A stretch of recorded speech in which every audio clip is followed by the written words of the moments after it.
I have a question for you. Do you know that you can be doing some things in life that can be making you to be poor without your notice? Not you are doing it intentionally, but you are just doing it without knowing that the things you are doing are the things that are making you to be poor. I want you to take your time, watch this video carefully, and see the same thing that are making you to be poor. What if I told you that some of the things you believe are investments are actually the reason you're stuck financially? Every day, people throw their hard-earned money into things that look valuable, but are silently draining their bank accounts. The rich know the difference between real assets and financial traps, but most people don't. Stay with me, because today I'm revealing the 10 worst so-called assets that are keeping you broke. And number 7 is a trap so many fall for without even realizing it. Most people believe that wealth is about how much money you make, but in reality, it's about how much money you keep and where you put it. The rich don't just earn more, they make smarter financial moves. The poor, on the other hand, get caught in financial traps disguised as investments. And the scary part? Banks, corporations, and even schools encourage you to buy these so-called assets because they profit from your financial ignorance. So if you've ever wondered why it feels like no matter how hard you work, you're still not getting ahead, this video will open your eyes. Let's dive into the 10 worst assets that keep you poor. Number 1, new cars. All right, let's talk about cars. You work hard, you want something nice, and there's nothing like that new car smell, right? So you walk into a dealership, pick out a shiny new ride, and drive off feeling like a boss. But here's what no one tells you. The second you leave that lot, your brand new car is already worth less than what you paid. Sometimes thousands of dollars less within minutes. Think of it like this. Imagine you buy a brand new phone for $1,000, and the moment you open the box, the store tells you, actually, it's only worth $800 now. You'd be furious, but that's exactly what happens with new cars, just on a much bigger scale. Now fast forward 5 years. The car you paid $40,000 for, it's likely worth less than $20,000. And if you took out a loan to buy it, which most people do, you're also paying thousands in interest along the way. By the time you've fully paid it off, you might have spent $50,000 or more on something that just keeps losing value. Rich people see cars differently. Instead of dropping a fortune on something that's constantly depreciating, they often buy slightly used cars, ones that are a couple of years old but still in great condition. That way they skip the massive depreciation hit while still getting a reliable car. And the money they save? They put it into things that actually grow in value, like investments or businesses.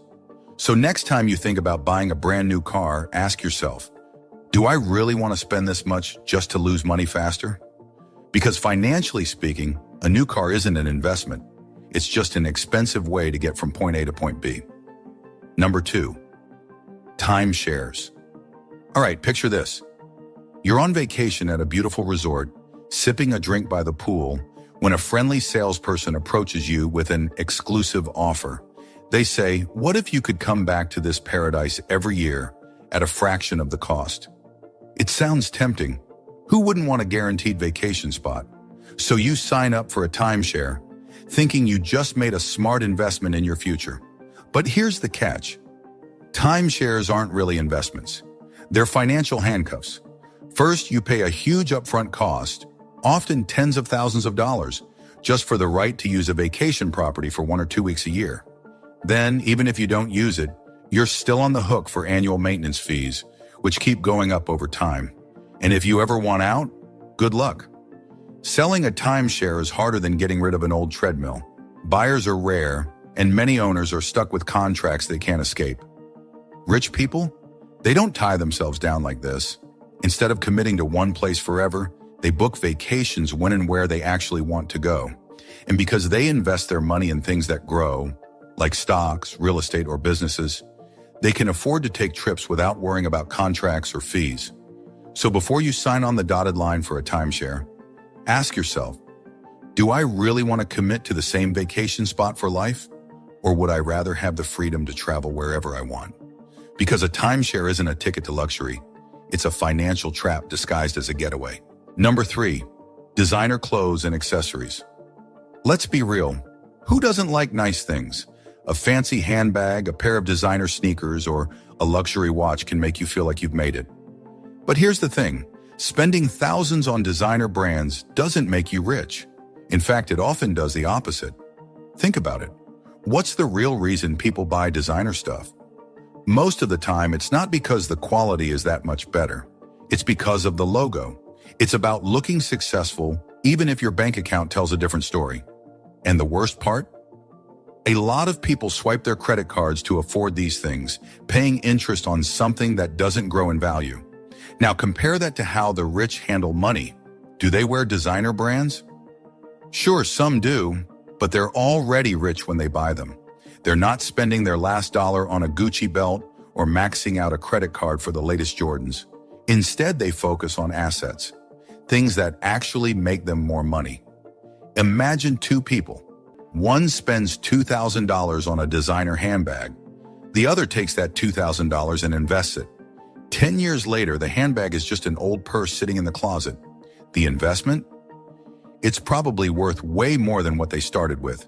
So next time you're tempted to drop serious cash on a designer label, ask yourself, am I buying this because I truly love it or just to impress people?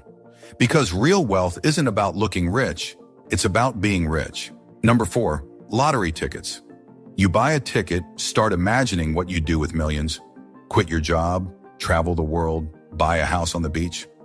But here's the thing. The lottery isn't a magic ticket to wealth. It's just a game where the odds are stacked massively against you. Think of it like this. Your chance of winning the big jackpot is about 1 in 292 million. That's like picking a single grain of sand from an entire beach and somehow guessing the exact right one. Not great odds. Meanwhile, most people who play the lottery spend around $400 a year on tickets. That might not sound like a lot, but imagine if you put that same money into something that actually grows, like stocks, ETFs, or even a side hustle. Over time, that $400 a year could turn into thousands, while lottery tickets just turn into scraps of paper. And let's not forget, lottery companies know exactly how to keep you hooked. They don't sell tickets, they sell hope. They show you stories of the few lucky winners, but never mention the millions of people who throw their money away every week chasing the same dream. Meanwhile, wealthy people, they don't sit around hoping to get rich overnight. They build their wealth slowly, consistently, and with things that actually give them a return. So the next time you think about buying a lottery ticket, ask yourself, am I investing in my future or am I just paying for a daydream? Number 5, overpriced degrees. Going to college is supposed to set you up for a better future, right? That's what we've all been told. But here's where things get tricky. Not all degrees are worth the price tag. Imagine borrowing $100,000 to get a degree in something that doesn't lead to a well-paying job. That's like taking out a huge loan to buy a car that doesn't run. You're stuck with the debt, but you're not really getting anywhere. Now, don't get me wrong, education is valuable, but the rich treat it like an investment. They ask, if I spend this much on a degree, how much will I make in return?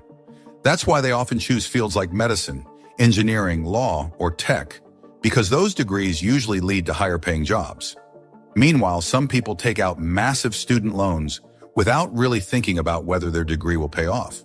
Then they graduate, struggle to find a decent job, and get stuck paying off debt for decades. That's not an education. It's a financial trap. The good news? There are other ways to succeed. Trade schools, online certifications, and self-taught skills can get you into high-paying careers without drowning in debt. Plenty of people build great careers without spending a fortune on a degree. So before signing up for student loans, ask yourself, is this degree actually helping me make money, or am I just paying for a piece of paper? Number 6, high-interest debt. Ever bought something with your credit card and thought, hey, I'll just pay it off later? Feels harmless, right? But here's where it gets sneaky. Credit card debt grows fast, and before you know it, you're stuck paying way more than what you originally spent. Let's say you put $5,000 on a credit card with a 20% interest rate. If you only make the minimum payments, that balance doesn't just sit there, it balloons. You could end up paying double or even triple the original amount by the time you're done. That's like buying a $1,000 phone and eventually paying $2,500 for it. Now, here's how rich people see debt differently. They don't use credit cards to buy things they can't afford. They use debt as a tool. They borrow money to invest in things that make them more money, like real estate or businesses. It's like using a fishing net instead of a fishing rod. You catch way more in the long run. But most people, they swipe their credit cards for things that lose value. Designer clothes, the latest gadgets, fancy dinners, stuff that doesn't put money back in their pockets. And that's how the cycle starts. Spend, borrow, repeat, until you're working just to pay off old purchases. So before swiping that card, ask yourself, is this something that's going to make my life better financially, or am I just borrowing from my future self? Because the less you owe, the more freedom you have. Number 7, boats and luxury toys. Owning a boat sounds amazing, right? Cruising on the water, relaxing in the sun, feeling like a boss. But here's what nobody tells you. Boats are like big, expensive pets. They need constant care, and they cost a fortune even when you're not using them. There's an old joke among boat owners. The 2 best days of owning a boat are the day you buy it and the day you sell it. And it's kind of true. The price tag is just the beginning. After that, you've got maintenance, docking fees, insurance, fuel, and storage, all adding up to thousands of dollars a year. And unlike a house or a classic car, a boat doesn't go up in value. It depreciates fast, like a car but on water. Rich people, they don't sink money into something they'll only use a few weekends a year. They rent or charter a boat when they actually want one, skipping all the headaches that come with ownership. So before you start dreaming a boat life, ask yourself, do I want the fun or do I want the bills? Because unless you're using it all the time, it's usually cheaper and way less stressful to just rent one when you need it. Number 8, whole life insurance. Ever had an insurance agent tell you that whole life insurance is an investment? Sounds good on paper, you pay in, and someday you get a cash payout. But here's the catch. It's one of the most expensive and slow-growing ways to build wealth. Think of it like this. You're paying huge fees. The returns are way lower than other investments, and it takes decades to see any meaningful growth. Meanwhile, the insurance company is happily making money off your premiums. Rich people, they don't lock their money up in slow-growing policies. Instead, they put their cash into stocks, real estate, or businesses, things that actually grow at a much faster rate. So if you're thinking about whole life insurance as an investment, ask yourself, would I be better off putting this money somewhere that actually works for me? Because chances are, the answer is yes. Number 9, fancy gadgets and tech upgrades. Ever notice how every year there's a new iPhone, a new MacBook, a new something that's supposedly way better than what you already have? But let's be real. Does your phone from last year suddenly stop working just because a new one came out? Of course not. Tech companies are masters of making us feel like we need the latest and greatest. They tweak the design, add a couple of minor features, and suddenly everyone's rushing to trade in their perfectly good devices for something that's not that different. And here's where it gets pricey. A brand new iPhone? Over $1,000. A MacBook?